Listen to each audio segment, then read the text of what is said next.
நேற்று புதுடில்லியில் நடைபெற்ற 71வது தேசிய திரைப்பட விருது விழாவில் மோகன்லால், ஷாருக் கான், ராம்குமார், MS பாஸ்கர், GV பிரகாஷ் ஆகியோர் தேசிய விருதினை தட்டிச் சென்று திரையுலகிற்கு மேலும் பெருமையை சேர்த்துள்ளனர். தமிழில் இயக்குனர் ராம்குமார் பாலகிருஷ்ணன் தனது பார்க்கிங் படத்திற்காக சிறந்த கதை மற்றும் சிறந்த தமிழ் திரைப்படம் ஆகிய விருதுகளை பெற்றார்.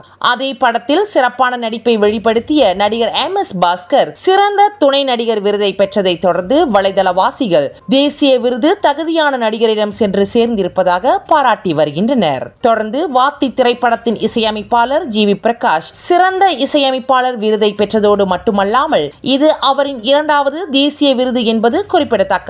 இந்நிலையில் 71வது தேசிய விருது விழாவில் பிரபல மலையாள திரைப்பட நடிகரும் இயக்குனரும் மற்றும் தயாரிப்பாளரான ஸ்ரீ மோகன்லாலுக்கு மிக உயரிய விருதான தாதா சாஹேப் பால்கே விருது வழங்கி சிறப்பிக்கப்பட்டது.